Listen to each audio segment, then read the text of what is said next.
Vamos a abrir nuestras Biblias en Gálatas capítulo 3. Hay un pasaje maravilloso en la palabra de Dios en Jeremías capítulo 18. No lo vamos a leer, pero solamente quiero recordarles lo que dice ese pasaje.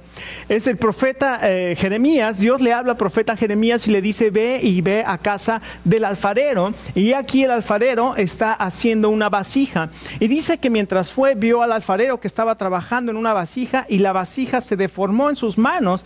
Y dice que él la volvió a formar.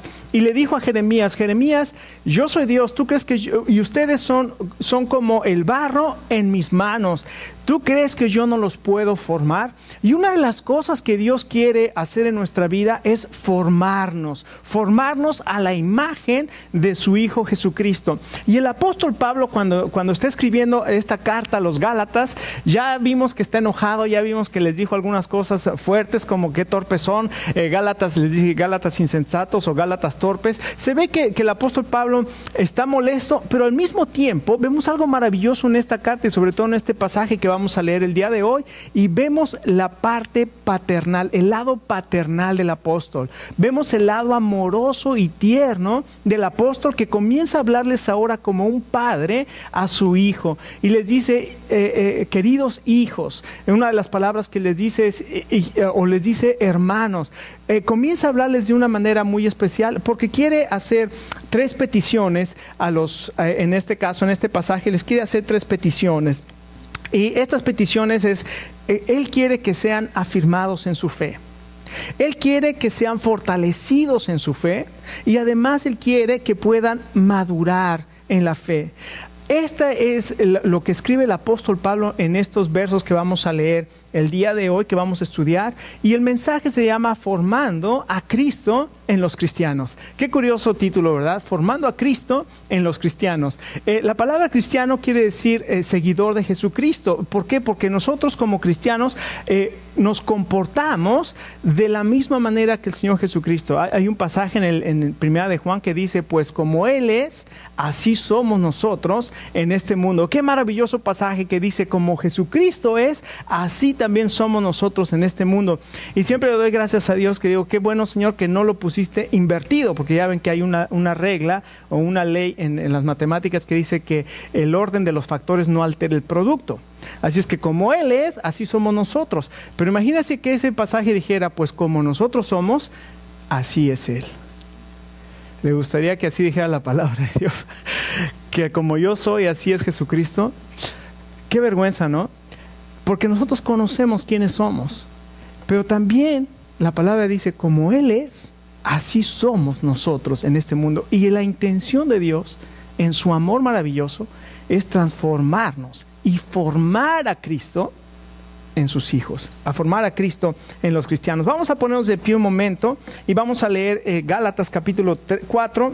Vamos a comenzar a partir del verso 12, lo voy a leer en la Nueva Versión Internacional, que dice así: hermanos, yo me he identificado con ustedes. Les suplico que ahora se identifiquen conmigo. No es que me hayan ofendido en algo. Como bien saben, la primera vez que les prediqué el Evangelio fue debido a una enfermedad. Y aunque esta fue una prueba para ustedes, no me trataron con desprecio ni desdén. Al contrario, me recibieron como a un ángel de Dios, como si se tratara de Cristo Jesús. Pues bien, ¿qué pasó con todo ese entusiasmo? Me consta que de haberles sido posible, se habrían sacado los ojos para dármelos. Y ahora resulta que, por decirles la verdad, me he vuelto su enemigo. Estos que muestran mucho interés por ganárselos a ustedes no abrigan buenas intenciones. Lo que quieren es alejarlos de nosotros para que ustedes se entreguen a ellos. Está bien mostrar interés con tal de que ese interés sea bien intencionado y constante, y que no se manifieste solo cuando yo estoy con ustedes. Queridos hijos, por quienes vuelvo a sufrir dolores de parto hasta que Cristo sea formado en ustedes. ¿Cómo quisiera estar ahora con ustedes y hablarles de otra manera? Porque lo que están haciendo me tiene perplejo.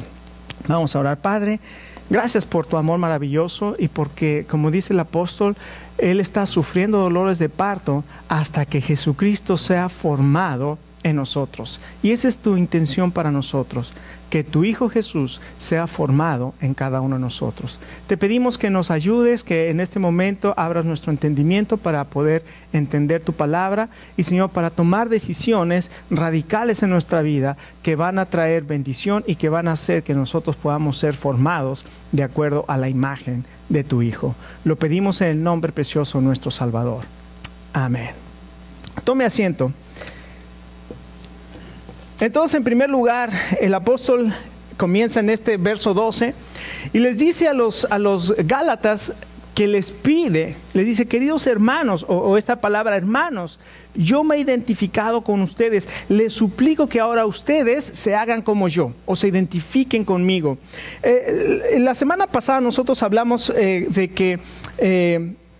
que la Biblia enseña de que aquellos que creen en Jesucristo y le reciben como Señor y Salvador, se convierten en hijos de Dios. Hablamos de la falsedad, de la idea de que todos somos hijos de Dios, cuando la Biblia dice, mas aquellos a los que creen, a los que le reciben, Dios les da el derecho de ser hechos hijos de Dios, los cuales no son engendrados de voluntad de hombre, sino son engendrados de Dios. Hay una necesidad para cada persona, para que pueda entrar en el reino de los cielos, de nacer de nuevo. Y este es el momento en que una persona acepta a Jesucristo, se rinde a Jesucristo y le dice, Señor Jesús, tú eres el Señor, yo no puedo salvarme por mis propios medios, tú eres el Señor, tú eres mi Salvador, perdona mis pecados. Y el Señor Jesús en su misericordia nos perdona, y el Espíritu Santo de Dios viene y hace que nosotros nazcamos de nuevo. Pero ¿qué sucede? Cuando en una persona normal, imagínese una persona que acaba de tener un bebé y dejan a ese bebé que nace, qué felicidad, qué gloria a Dios por este bebé que acaba de nacer, y lo pone ahí a un lado en una cuna y después se va. ¿Qué va a pasar con ese bebé si nadie lo atiende? Obviamente ese bebé necesita cuidado, necesita atención, necesita quien lo alimente y necesita quien lo enseñe. El apóstol Pablo fue a la iglesia de Galacia, le enseñó, les predicó el evangelio, la gente aceptó a Jesucristo como su Salvador, pero ahora necesitaban ser guiados, necesitaban ser formados como cristianos, necesitaban madurar como cristianos. Entonces, Pablo les está diciendo? Les ruego, hermanos, que se hagan como yo, es como dice la versión Reina Valera. Hermanos, les ruego que ahora se hagan como yo. Ahora, lo que está pidiendo el apóstol Pablo es que estos creyentes, en primer lugar, afirmen su fe. Entonces, en primer lugar, lo que usted puede poner ahí en el bosquejo del folder de alabanza es afirmar su fe. ¿Cómo pueden afirmar su fe? Bueno, ahí dice que se hagan como Él. ¿Qué quiere decir esto? Que formen convicciones como las de Pablo. Iba a poner convicciones personales, pero ¿sabe una cosa? En nuestros días, cuando nosotros pensamos en tener convicciones personales, cada uno de nosotros podemos tener convicciones diferentes en cuanto a un mismo tema. Uno de los temas que está debatido, y si usted fue o trató de ir a Chick-fil-A el miércoles anterior, se dio cuenta que era imposible ser atendido en Chick-fil-A. ¿Qué sucedió? Algunos me preguntaron, ¿qué pasó en el Chick-fil-A? ¿Por qué tanta gente? Bueno, hicieron una entrevista a Cathy Truitt, que es el fundador de Chick-fil-A, y le preguntaron qué opinaba acerca de los matrimonios del mismo sexo. Y él, conociendo la palabra de Dios, siendo un cristiano convencido, siendo un cristiano fuerte, un cristiano establecido en la palabra de Dios, dijo, yo creo que estamos invitando el juicio de Dios porque estamos en contra de lo que Dios ha establecido en su palabra. Y entonces la comunidad gay y homosexual levantó el grito, o sea, ella pegó el grito al cielo y dijo, vamos a hacer un boicot contra Chick-fil-A. Nadie compra en Chick-fil-A. Entonces, obviamente, los líderes cristianos dijeron, ¿cómo es posible que se haga esto? Lo que vamos a hacer es vamos a apoyar y vamos a mostrar nuestro apoyo a Chick-fil-A. Y de pronto el miércoles, que fue el día de Chick-fil-A, fue una locura en cualquier parte. Usted veía las noticias y en cualquier parte de Tulsa, en Oklahoma, en Miami, en cualquier parte el Chick-fil-A estaba a reventar. Yo traté de ir varias veces al Chick-fil-A de aquí, simplemente no se podía pasar, no se podía entrar. Fui a las 10 de la noche para apoyar al Chick-fil-A, no pude entrar, estaba llenísimo. Qué maravilloso es que en lugar de tener convicción personal, mi convicción no sea mi convicción, sino sea la convicción de que la palabra de Dios es verdad. Por eso puse aquí que tenemos que tener convicciones como el apóstol Pablo. ¿Por qué les está diciendo, identifíquense conmigo? En 1 Corintios el apóstol dice, imítenme a mí así como yo imito ¿a quién? A Cristo. Entonces el apóstol es un buen ejemplo para seguir. Esta es otra de las cosas que muchas veces les decimos a las personas que nos ven como cristianos. Les decimos, es fácil, ¿verdad? No me veas a mí, ve a Cristo. Eso no diría el apóstol Pablo. Es muy fácil quitarme la responsabilidad y no me veas a mí porque yo te voy a decepcionar. Ve a Cristo. El apóstol Pablo decía, imítame a mí porque yo estoy imitando a Cristo. Mis hermanos, cuando nosotros imitamos a Cristo, no vamos a tener temor de decirle, puedes ver en mí a Cristo. Parece algo muy soberbio decir eso, pero si realmente queremos seguir al Señor Jesús, claro, vamos a tener errores y vamos a tener dificultades, pero la gente va a poder ver a Cristo en nosotros. Así es que en el contexto de la carta, Pablo les está diciendo, no se dejen engañar de aquellos que quieren ponerles cargas a ustedes. Al contrario, les está diciendo, libérense de esas cargas, no se dejen engañar. Recuerden, yo, el apóstol Pablo, era una persona que vivía de acuerdo a la ley. Y él dice, yo nací judío, soy hebreo de hebreos. En cuanto a la ley, soy fariseo. Fui circuncidado al 8º día, como establece la ley. No nada más era eso, sino que además aventajaba como fariseo, como religioso, a los de mi nación.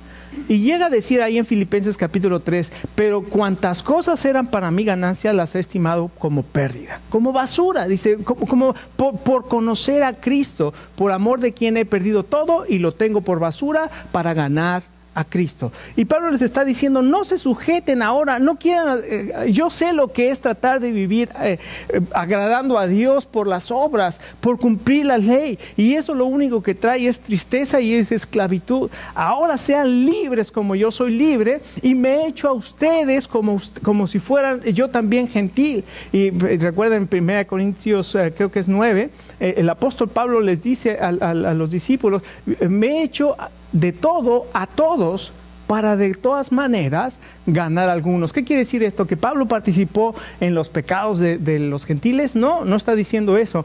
Pablo se identificaba con la gente para poderla llevar a Cristo. Va a haber gente que te dice, no, si te gusta el fútbol es del diablo.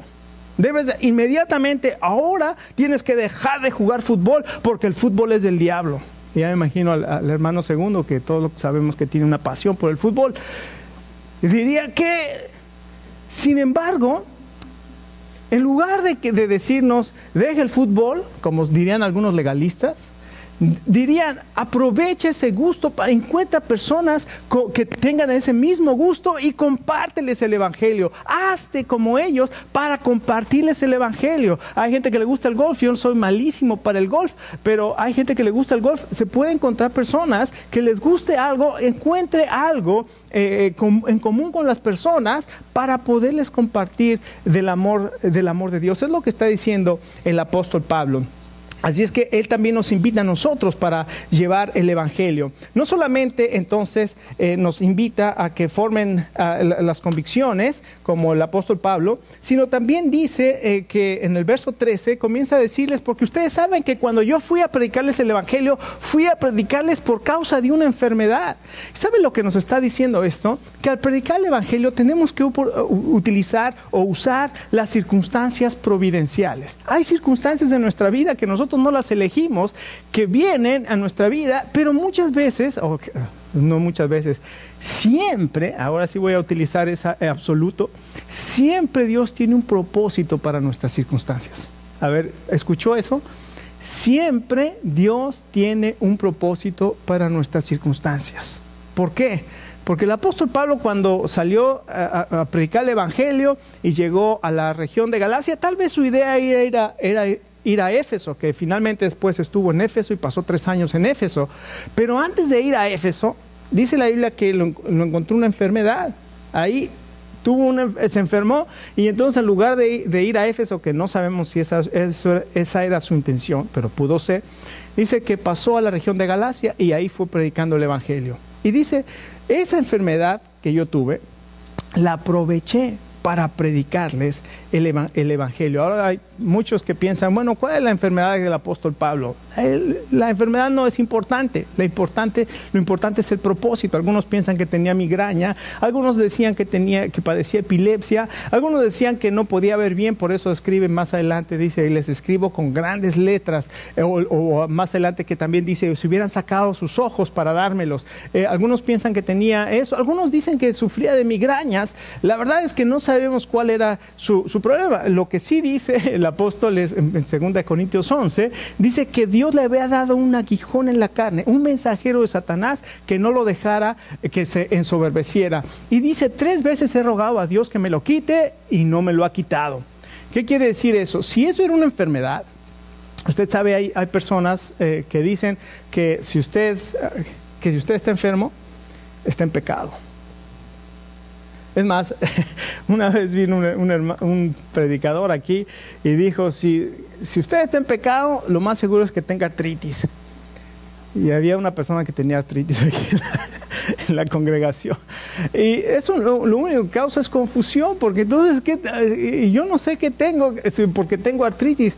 El apóstol Pablo, ¿qué le hubiera dicho este predicador al apóstol Pablo? ¿Porque sufría migraña o porque le daban ataques de epilepsia o porque no podía ver bien, estaba en pecado?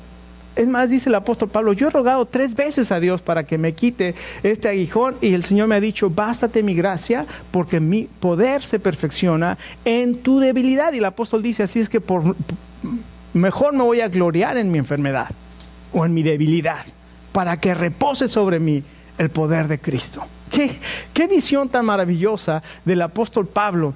Y esto es lo que nos está diciendo. Usa tus circunstancias. ¿Cuáles son tus circunstancias por las que estás atravesando en este momento? Dios ha puesto esas circunstancias especialmente para que las puedas aprovechar. Y lo importante es, Señor, ¿qué quieres que yo haga? Y lo más importante que podemos hacer, por ejemplo, es predicar el Evangelio. Una vez una hermana le dio un derrame cerebral, sí fue un derrame cerebral lo que le dio a la hermana y estuvo hospitalizada mucho tiempo. Y en ese tiempo, pues yo era el pastor de la iglesia, él iba a visitar casi todos los días al hospital. Y bueno, ya me conocían ahí en el hospital y ya me pedían que fuera a orar por diferentes enfermos. Dios utilizó esa enfermedad para poder ir a predicar y poder dar a conocer el mensaje a diferentes personas que estaban ahí. ¿Cuáles son las circunstancias que Dios quiere que usted utilice para predicar el Evangelio? Recuerde, cuando usted predica el Evangelio, usted está afirmando su fe. Porque le está diciendo a la gente, yo tengo convicciones de que Jesucristo es el Señor, y cuando usted comparte el Evangelio, está afirmando su fe. En segundo lugar, no solamente afirmar su fe, sino en el verso 15 al 18, les habla acerca de fortalecer su fe. Miren lo que dice el verso 15. Dice, pues bien, ¿qué pasó con todo ese entusiasmo? El apóstol Pablo les está preguntando a los creyentes en Galacia, ¿dónde está toda esa alegría que ustedes tenían? ¿Sabe qué había pasado con los Gálatas, con los cristianos en Galacia?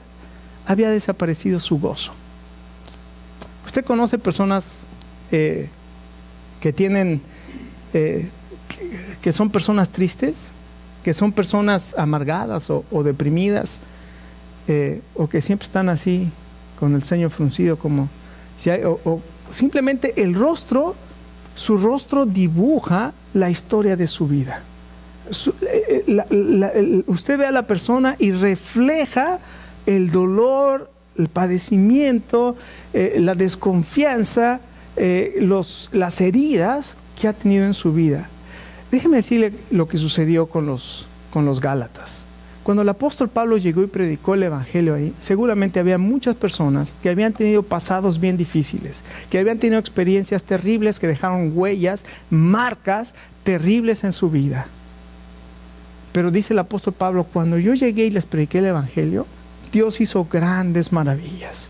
Cuando una persona que estaba ahí sufriendo de rencores y de yo no sé de qué traumas del pasado, escuchó el mensaje del Evangelio y supo que Jesucristo le había perdonado y la podía perdonar de todos sus pecados, y esa persona cree en el Señor Jesucristo y el perdón de Dios transforma su corazón, y toda esa aquella carga que tenía de pronto es quitada de su vida. ¿Por qué? Porque confió plenamente en Jesucristo y creyó. Tal vez, no sé si el apóstol Pablo le dijo lo que dice en 2 Corintios 5:17, así es que si alguno está en Cristo es una nueva creación, las cosas viejas pasaron y todas son hechas nuevas. Miren, mis hermanos, hay cargas, hay cosas que nosotros hicimos, que yo hice cuando no conocía al Señor Jesucristo, que dejaron huellas terribles en mi corazón, y me acuerdo de la culpa horrible que sentía de muchas cosas que había hecho. Y me acuerdo un día que escuché un mensaje acerca del perdón, y ese mensaje decía: Dios ya te perdonó, ahora perdónate tú.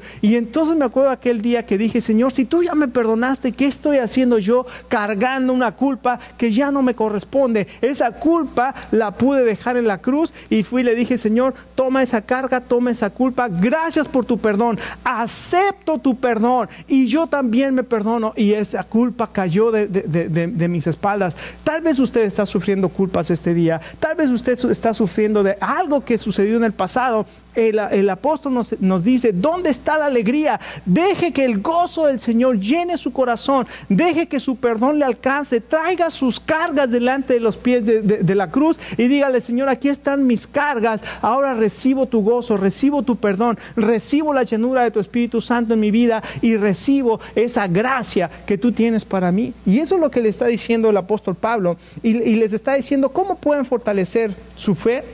Bueno, en primer lugar, cuiden el mensaje, porque dice el apóstol Pablo, ¿cuál es el mensaje? El mensaje que les están hablando estos falsos maestros es otra vez esclavizarlos a leyes. No te pongas pantalones en la iglesia. No uses maquillaje, espanta a todos, pero no uses maquillaje. Les está diciendo reglas, únicamente reglas. Guarda los días de fiesta, guarda las lunas nuevas, guarda el sábado, no comas esto, no comas aquello, no haga, y era una serie de reglas que se sentían así atados, que no podían hacer nada. El apóstol Pablo dice: cuiden del mensaje, y les dice: tengan cuidado, yo les estoy hablando la verdad, como dice un dicho, ¿verdad? Y en México, no peca, pero incomoda. Obviamente a nadie nos gusta, ¿verdad?, que nos digan algunas cosas que no queremos oír. Además, dice la palabra de Dios que en los últimos tiempos la gente se va a amontonar en las iglesias porque quieren escuchar cosas que le hagan cosquillas en los oídos, ¿verdad?, que les den comezón. Y si un pastor les va a decir: no, Dios te quiere bendecir y Dios está contento contigo, y nunca les habla del pecado.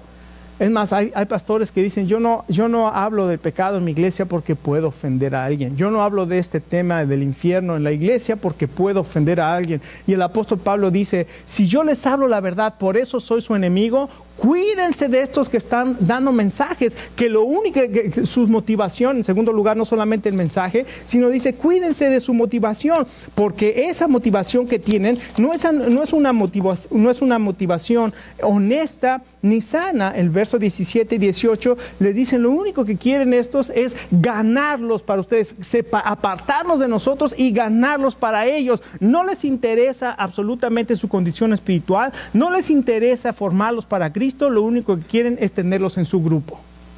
Y el apóstol le dice: tengan cuidado, cuiden el mensaje y cuiden la motivación.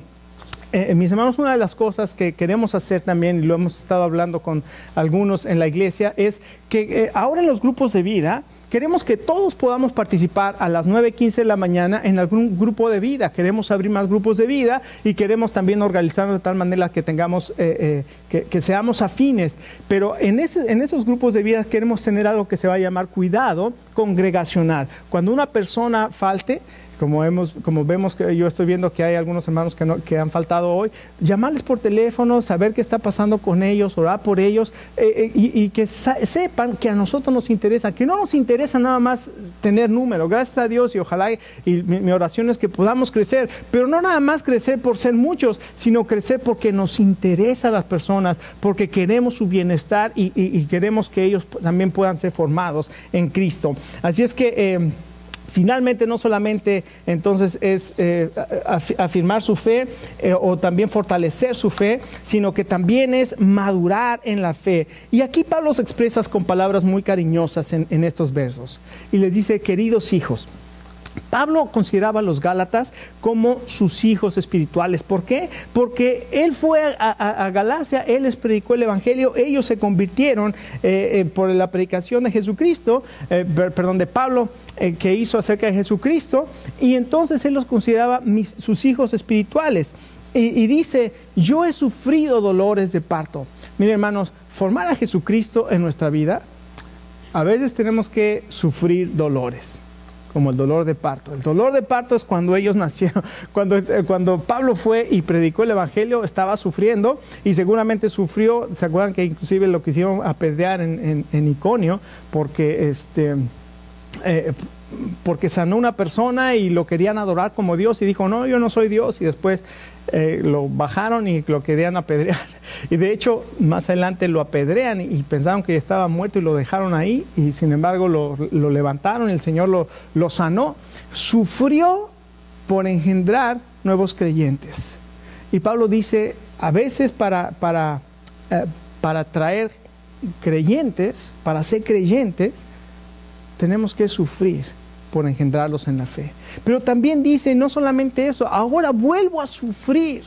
No solamente dolores de parto, vuelvo a sufrir dolores de parto hasta que Jesucristo sea formado en ustedes. Lo que está diciendo es que ahora sufro para que ustedes puedan madurar en Cristo. Qué maravilloso amor de un apóstol que les escribió cosas fuertes, pero que les dice, yo les estoy diciendo la verdad. Pero realmente lo que está pasando es que yo estoy sufriendo por ustedes hasta que Jesucristo sea formado en ustedes. Mis hermanos, como cristianos, el Señor nos llama este día a 3 cosas. ¿Cuáles son?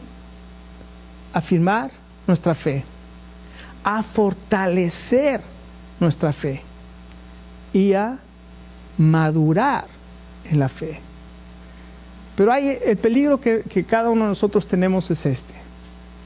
Tal vez nos queremos hacer legalistas y decir, aquí en la iglesia tenemos que hacer esto, porque si no, no somos cristianos, y nos estamos atando y el gozo está desapareciendo de nuestro corazón. El gozo de la salvación está desapareciendo de nuestro corazón. O tenemos el otro extremo, ¿verdad? Las decisiones que estoy tomando en mi vida me están alejando de Dios. Y cuando te estás alejando de Dios, el gozo de Dios desaparece de tu vida. Esta mañana, si tuviéramos un gozómetro, ¿sabes lo que es un gozómetro? Yo tampoco, pero suena bonita la palabra. Si en esta mañana midiéramos el gozo en nuestro corazón, ¿dónde está el gozo del Señor en tu vida? ¿A la mitad? ¿Un cuarto más bien para vacío? ¿Se está vaciando o tu gozo está lleno? Ese es un buen indicador. ¿Estás gozoso en el Señor o te falta gozo en el Señor?